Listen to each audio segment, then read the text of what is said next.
السلام عليكم ورحمة الله وبركاته. أعوذ بالله من الشيطان الرجيم. بسم الله الرحمن الرحيم. الحمد لله رب العالمين والصلاة والسلام على خير خلقه سيدنا محمد النبي الأمي وعلى آله وأصحابه وسلم. പ്രിയമുള്ള സഹോദര സഹോദരിമാരെ, കൊട്ടാരമുറ്റത്ത് എത്തിയ പട്ടാളക്കാരൻ അന്തം വിട്ടതിന്റെ കാരണമെന്തെന്നല്ലേ? താൻ ഇതിനു മുമ്പും ഈ കൊട്ടാരത്തിൽ വന്നിട്ടുണ്ട്. പക്ഷേ ഇന്ന് ഈ കൊട്ടാരത്തിന് എന്തു പറ്റി? എല്ലായിടത്തും കരിയിലകൾ പുല്ലും കാടും പിടിച്ചിരിക്കുന്നുവല്ലോ. പട്ടാളക്കാരെയും ആരെയും കാണുന്നില്ലല്ലോ. ചുറ്റും ശ്മശാനഭൂകതയാണല്ലോ. അയാൾ കൊട്ടാരത്തിന്റെ മുറ്റത്ത് ചെന്നു ശബ്ദമുണ്ടാക്കി, പക്ഷേ മറുപടിയില്ല. കൊട്ടാരത്തിന്റെ വാതിൽ തട്ടി ഒരുപാട് തവണ വിളിച്ചു, എന്നിട്ടും മറുപടിയില്ലല്ലോ. അയാൾ തിരിച്ചു വന്നപ്പോൾ വാതിൽ തുറക്കപ്പെട്ട ശബ്ദം. ആര്? അയാൾ തിരിഞ്ഞു നോക്കി. വൃദ്ധയായ ഒരു സ്ത്രീ. ആ ഉമ്മയുടെ ചോദ്യം ആവർത്തിച്ചു, മകനെ, നീ ആരാണ്?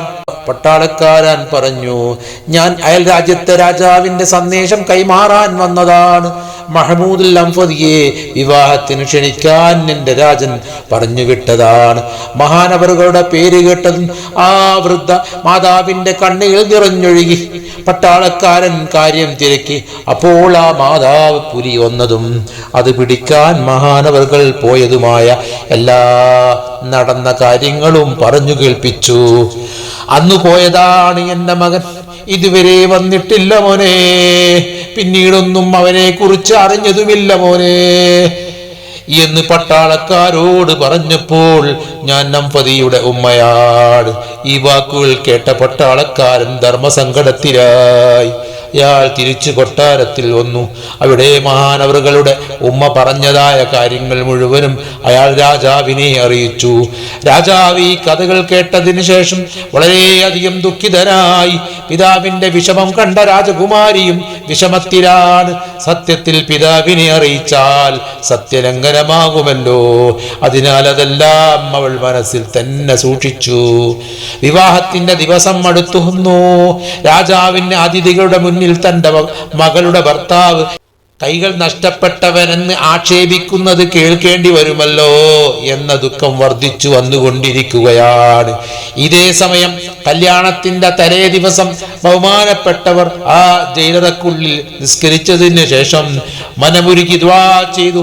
അല്ലാഹുവേ, ഞാൻ നാളെ മണവാളനായി പന്തലിൽ ചെന്ന് നിൽക്കുമ്പോൾ എൻ്റെ കീഴ് രാജാക്കന്മാരുടെയും അതിഥികളുടെയും സദസ്സിൽ ഉള്ളവരുടെയും മുന്നിൽ കൈകൾ മുറിക്കപ്പെട്ട കള്ളനായി ഞാൻ നൽകേണ്ടി വരുമല്ലോ.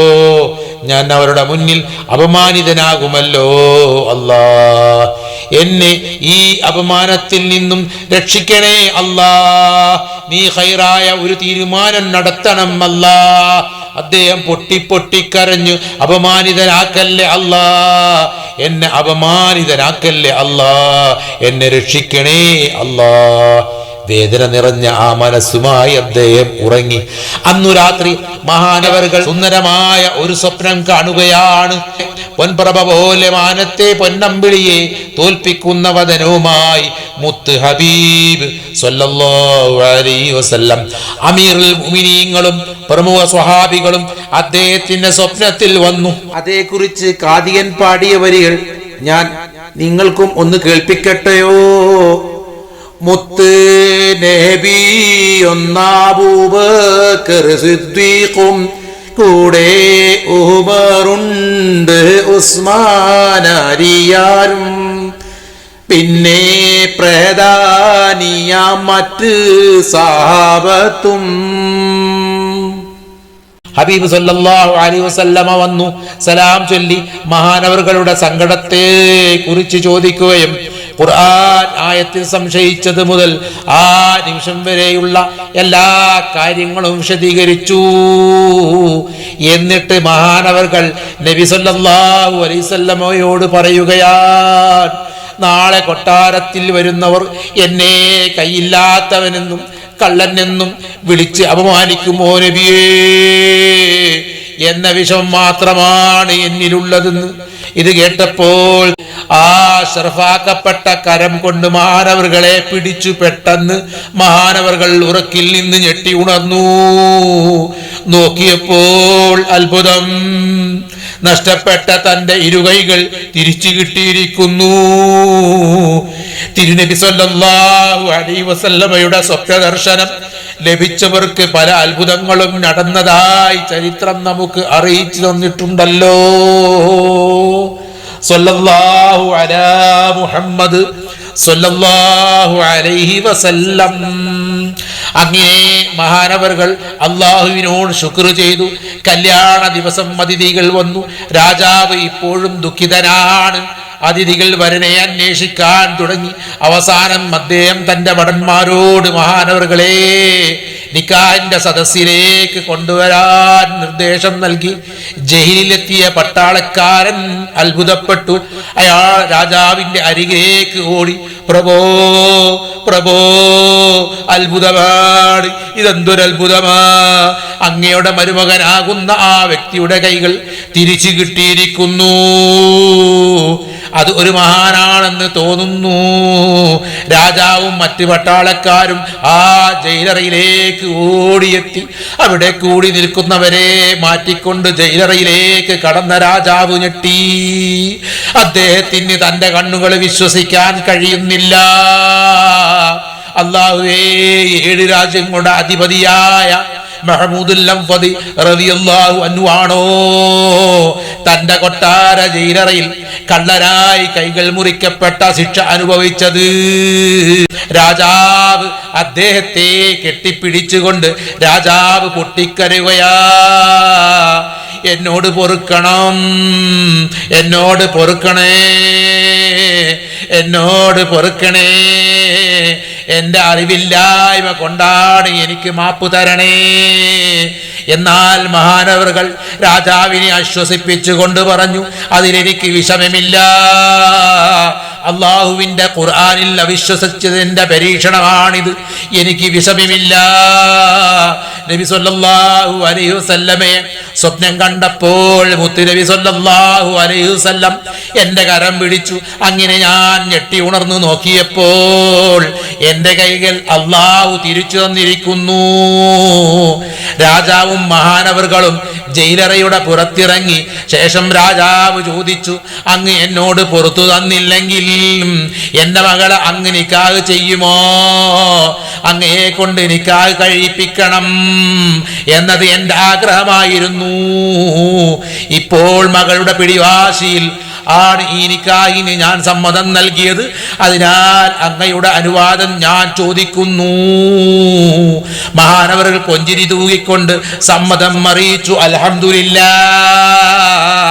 ആ നിമിഷത്തിൽ ജയിലിനരികിൽ നിന്നും തക്ബീർ ധ്വനികളാൽ പട്ടാളക്കാരും പരിവാരങ്ങളും രാജാവും അതിഥികളും മഹാനായ ഹദ്റത്ത് മഹ്മൂദുൽ അംഫദിയെ നിക്കാഹിന്റെ സദസ്സിലേക്ക് ആനയിച്ചു. അല്ലാഹു അക്ബർ, അല്ലാഹു അക്ബർ, ലാ ഇലാഹ ഇല്ലല്ലാഹു വല്ലാഹു അക്ബർ. മഹാനവർ പുതിയ ജീവിതയാത്രയിലേക്കുള്ള ചുവടുകൾ വെച്ചു. ഈ ചരിത്രം തൽക്കാലം ഞാൻ ഇവിടെ അവസാനിപ്പിക്കുന്നു. എൻ്റെ പ്രിയപ്പെട്ട സഹോദര സഹോദരിമാരെ, മഹാനവറുകൾ അള്ളാഹുവിന്റെ ഖുർആനിലെ ആ ആയത്തിൽ വിശ്വാസം വെച്ചുകൊണ്ട് തന്നെയായിരുന്നു, അറിയാതെ സംശയിച്ച് ചിന്തിച്ച് പോയതാണ്. അതിന് കിട്ടിയ റബ്ബിന്റെ പരീക്ഷണമാണ് ഞാനിവിടെ നിങ്ങളെ കേൾപ്പിച്ചതും നിങ്ങൾ കേട്ടതും. എന്ത് സംശയമാണെന്ന് അറിയാമല്ലോ. രാജാതിരാജൻ അള്ളാഹുവാണ്, സ്ഥാനം തരുന്നവരും അള്ളാഹുവാണ്, സ്ഥാനമില്ലാതാക്കുന്നവരും അള്ളാഹുവാണ് എന്ന ആ ഒരു വാക്കില് എന്റെ ഇത്രയും എനിക്കുള്ള സ്ഥാനം അങ്ങനെ പെട്ടെന്ന് അങ്ങ് പോകുമോ എന്ന ഒറ്റ ചിന്ത മാത്രമാണ് അംഫദി റളിയല്ലാഹു അൻഹു ചിന്തിച്ചത്. അപ്പോൾ ആ പരീക്ഷണത്തെ അദ്ദേഹം നല്ല രീതിയിൽ തന്നെ നേരിട്ടു. അതിനാൽ അദ്ദേഹത്തിന് റബ്ബിന്റെ കാരുണ്യം ലഭിച്ചു. ഇങ്ങനെയൊരു ചരിത്രം മാനവലോകത്തെ പഠിപ്പിച്ച റഹ്മാനായ റബ്ബിനെ മനസ്സിൽ സ്തുതിക്കുന്നു. അൽഹംദുലില്ലാ. അതിന് കാരണക്കാരായ മഹാനായ ഭരണാധികാരി മഹ്മൂദുൽ അംഫദി റളിയല്ലാഹു അൻഹു അവരുടെ ഖബറിടത്തിലേക്ക് ഒരു ഫാത്തിഹ ഓതുക ഹദിയ ചെയ്യുവാൻ താല്പര്യപ്പെടുന്നു. നിങ്ങളെല്ലാവരും ഓതുക.